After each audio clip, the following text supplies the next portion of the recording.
Jemaat yang dikasihi dan mengasihi Tuhan, marilah bersama-sama kita merenungkan firman Tuhan. Tetapi sebelumnya mari kita awali dengan kita berdoa. Tuhan Yesus yang Maha Kasih, pagi hari ini kami datang ke hadirat-Mu membawa syukur kami. Karena Tuhan mengizinkan kami untuk merasakan sapaan kasih-Mu di dalam ibadah kami bersama keluarga kami.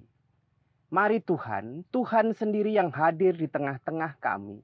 Terkhusus ketika saat ini kami akan mendengarkan firman-Mu. Roh Kudus-Mu yang hadir bersama-sama dengan kami, memberikan hikmat dan kebijaksanaan. Berfirmanlah Tuhan, kami mendengarkan. Amin. Jemaat yang dikasihi dan mengasihi Tuhan, bersama-sama kita akan membaca firman Tuhan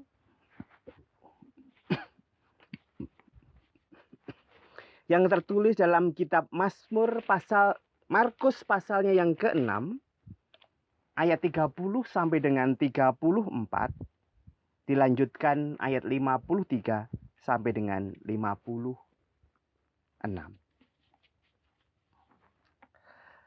Kemudian rasul-rasul itu kembali berkumpul dengan Yesus dan memberitahukan kepadanya semua yang mereka kerjakan dan ajarkan. Lalu ia berkata kepada mereka, "Marilah ke tempat yang sunyi, supaya kita sendirian dan beristirahat seketika. Sebab memang begitu banyak orang yang datang dan yang pergi, sehingga makan pun mereka tidak sempat." Maka berangkatlah mereka untuk mengasingkan diri dengan perahu ke tempat yang sunyi. Tetapi pada waktu itu mereka bertolak, banyak orang melihat mereka dan mengetahui tujuan mereka. Dengan mengambil jalan darat, segeralah datang orang-orang dari semua kota ke tempat itu, sehingga mendahului mereka. Ketika Yesus mendarat, ia melihat sejumlah besar orang banyak, maka tergeraklah hatinya oleh belas kasihan kepada mereka, karena mereka seperti domba yang tidak memiliki gembala. Lalu mulailah ia mengajar banyak hal kepada mereka. Dilanjutkan ayat 53 sampai dengan 56. Setibanya di seberang, Yesus dan murid-muridnya mendarat di Genesaret dan berlabuh di situ. Ketika mereka keluar dari perahu, orang segera mengenal Yesus. Maka berlari-larilah mereka ke seluruh daerah itu dan mulai mengusung orang-orang sakit di atas tilamnya kepada Yesus, di mana saja kabarnya ia berada. Kemanapun ia pergi, ke desa-desa, ke kota-kota, atau ke kampung-kampung, orang meletakkan orang-orang sakit di pasar dan memohon kepadanya, supaya mereka diperkenankan hanya menjamah jumbai jubahnya saja, dan semua orang yang menjamahnya menjadi sembuh.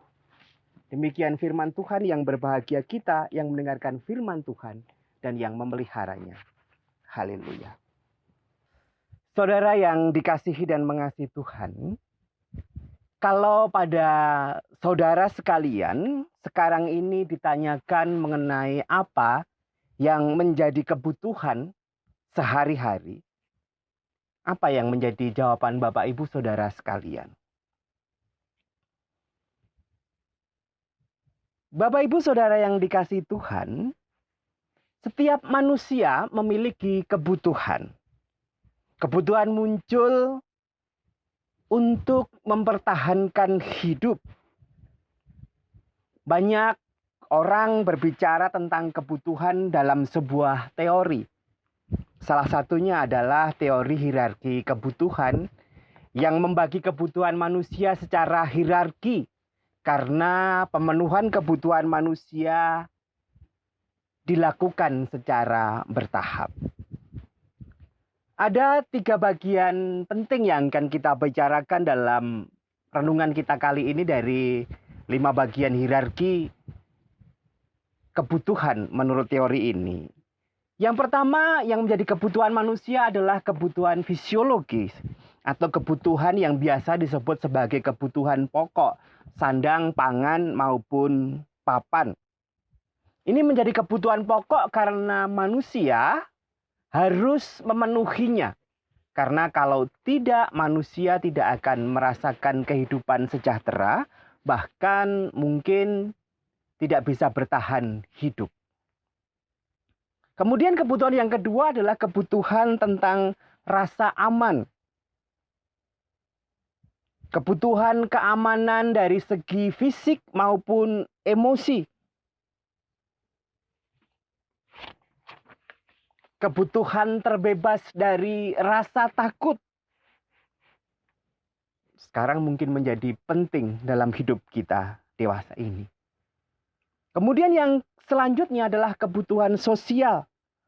Kebutuhan yang meliputi kebutuhan kasih sayang, rasa memiliki, sosialisasi, penerimaan, dan juga persahabatan.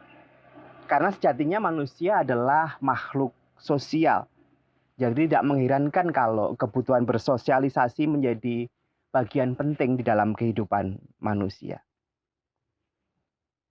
Bapak Ibu Saudara yang dikasihi Tuhan, kembali ke dalam pertanyaan kita tadi. Ketika kita ditanya apa yang menjadi kebutuhan saudara sekarang ini.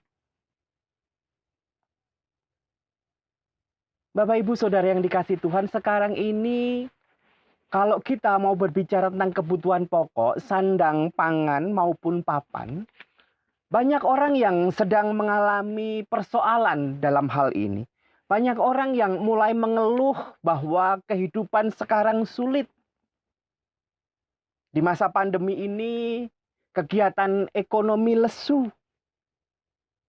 Pertemuan konsumen dan produsen dibatasi sehingga tentu juga mempengaruhi pendapatan orang-orang di dalam usaha mereka sehari-hari. Jadi banyak orang yang sekarang ini merasakan kebutuhan sandang pangannya tidak tercukupi dengan baik. Di sisi lain, kebutuhan tentang rasa aman, terbebas dari rasa takut. Sekarang ini betapa kita merasakan berat, betapa kita merasakan sedih. Dalam masa pandemi ini begitu banyak yang menjadi korban. Kita tidak bisa beraktivitas bebas. Kalau kita keluar rumah harus memakai masker, bahkan sekarang ini ada anjuran untuk memakai masker double. Kadang hal ini membuat kita ada dalam posisi stres, takut. Jadi kebutuhan tentang sandang pangan, tentang rasa aman, terbebas dari rasa takut, menjadi kebutuhan yang mengemuka sekarang ini. Bapak Ibu Saudara yang dikasihi Tuhan, dalam bacaan kita diperhadapkan 2 kelompok dengan 2 kebutuhan yang berbeda. Satu sisi, Tuhan Yesus beserta murid-muridnya, dan di sisi lain orang-orang yang berkerumun mengikuti Dia. Kedua kelompok ini memiliki kebutuhan mereka masing-masing. Ketika kita berbicara tentang kebutuhan, bukan keinginan, tentu kita berbicara juga tentang kesegeraan pemenuhan kebutuhan tersebut. Tuhan Yesus dan para muridnya sedang menghadapi sebuah hari yang sibuk dan cukup melelahkan. Para murid baru saja kembali bersama-sama dengan Yesus dari tugas pelayanan mereka. Mereka diutus Tuhan untuk melayani di wilayah sekitar mereka. Mereka berangkat berpasangan dan mereka melakukan banyak mujizat. Sehingga banyak orang yang akhirnya terkagum-kagum pada mereka. Dan banyak di antara mereka yang mengikuti para murid ini sampai kepada Tuhan Yesus. Bahkan jumlahnya hampir tidak terkendali. Disebutkan sekitar 5.000 orang. Itu hanya yang laki-laki. Anak-anak dan perempuan tidak dihitung. Murid-murid seolah dikejar-kejar dan tidak memiliki waktu untuk istirahat. Situasi nyaris tidak terkendali. Tuhan Yesus melihat kebutuhan murid-murid untuk beristirahat. Sehingga akhirnya Tuhan Yesus menyuruh murid-muridnya untuk pergi menaiki perahu menuju tempat yang sepi untuk mereka bisa istirahat sejenak.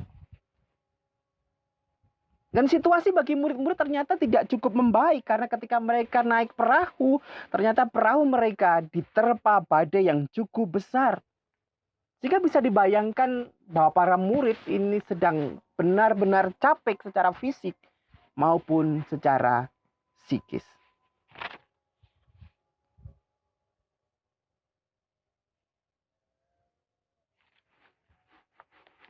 Sementara itu, di sisi lain, orang-orang ternyata melihat kemana tujuan para murid dan Yesus ini. Sehingga dikabarkan mereka mendahului berjalan melalui darat. Bayangkan jumlah yang bergerak, masa yang mengikuti Yesus mendahului itu 5.000 orang, Bapak Ibu. Tentu ada yang menggerakkan mereka untuk mengikuti Yesus. Dan orang-orang ini bisa kita bagi menjadi beberapa kelompok. Yang pertama adalah orang-orang yang sakit yang membutuhkan pemulihan. Dan kata pemulihan di dalam hal ini tentu bukan sekedar soal pemulihan fisik mereka. Mungkin ada juga bahkan banyak di antara mereka yang butuh bukan hanya pemulihan fisik, tapi juga rohani mereka. Sehingga mereka dibutuhkan bukan hanya sembuh, tetapi juga tahir dari sakit dan najisnya. Kemudian kelompok yang kedua adalah kelompok-kelompok yang menginginkan Yesus setelah melihat Yesus melakukan banyak mujizat dan juga para muridnya, menginginkan Yesus menjadi pemimpin mereka. Perang melawan penjajah, menjadi pemimpin revolusi mereka. Membebaskan bangsa Israel Yahudi saat itu dari penjajahan Romawi. Kemudian yang ketiga tentu ada kelompok masyarakat secara umum yang ingin mendengarkan ajarannya yang terdiri dari para laki-laki, ibu-ibu bahkan juga anak-anak. Yang saat itu jumlahnya tidak dihitung dari jumlah 5.000 yang disebutkan oleh kitab Markus. Kelompok-kelompok ini memiliki dorongan yang begitu kuat, memiliki kebutuhan yang mendorong mereka yang sangat luar biasa. Sehingga mereka mau terus mengikuti Yesus, bahkan mendahului Yesus.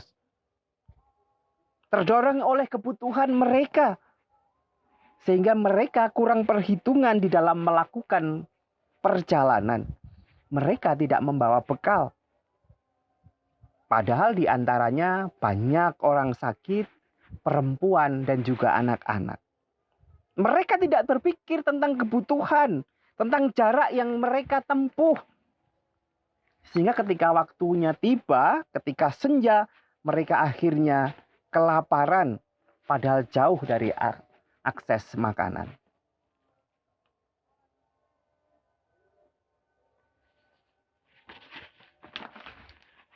Bapak Ibu Saudara yang dikasihi Tuhan, hanya orang yang benar-benar membutuhkan sesuatu, pertolongan yang melakukan apa yang mereka lakukan.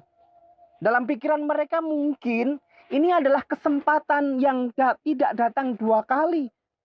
Sehingga mereka berpikir tidak memikirkan hal yang lain. Yang mereka pikir mengikuti Yesus, bertemu dengan Yesus, dan mendapatkan kebutuhan mereka. Menanggapi mereka, reaksi Yesus begitu luar biasa. Melihat orang banyak yang berkumpul, tergeraklah dia oleh belas kasihan. Yesus jatuh kasihan melihat kondisi mereka. Ini semakin menekankan kondisi kebutuhan mereka, orang-orang yang mengikuti Yesus ini. Betapa menyedihkan keberadaan orang-orang ini. Mereka seperti domba yang tidak memiliki gembala. Sehingga Yesus ketika melihat mereka tergerak oleh belas kasihan. Yesus mengesampingkan kebutuhannya dan kebutuhan para murid untuk istirahat.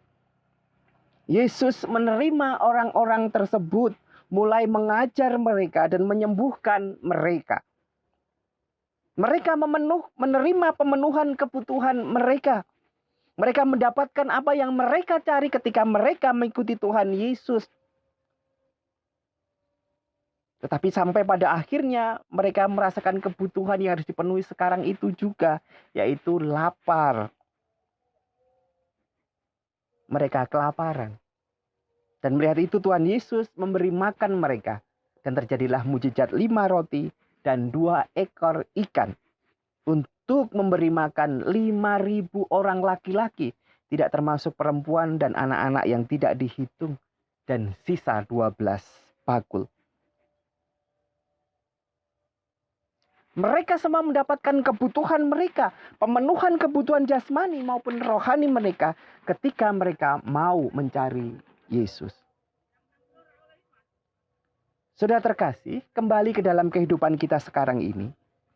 Kita memiliki kebutuhan akan sandang, pangan, juga rasa aman sekarang ini. Mari kita mencari Yesus.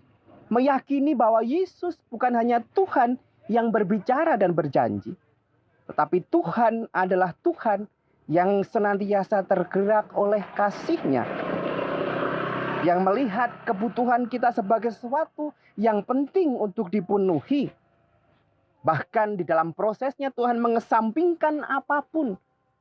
Termasuk nyawanya. Termasuk rasa lelahnya.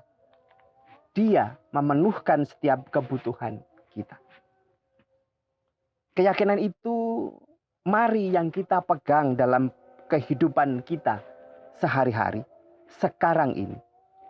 Yesus memenuhi kebutuhan kita. Yesus pasti akan mencukupkan setiap kebutuhan kita. Dan kalau Yesus sudah melakukan itu dalam kehidupan kita, ketika kita sudah menerima berkat Tuhan itu, marilah kita juga menjadi saluran berkat. Biarlah berkat itu tidak berhenti pada diri kita sendiri. Mari kita juga memikirkan tentang kebutuhan orang lain. Supaya orang lain juga boleh menerima berkat Tuhan. Boleh menerima pertolongan kita. Boleh menerima perhatian dan kasih sayang kita. Sehingga mereka pun juga merasakan kehadiran Tuhan melalui kehadiran kita. Sekali lagi, kita sudah menerima berkat Tuhan. Mari kita menjadi berkat bagi orang lain. Supaya orang lain juga merasa cukup, merasa aman, merasa diperhatikan. Mari kita saling melayani. Tuhan yang akan menolong dan memenuhi setiap kebutuhan kita. Amin.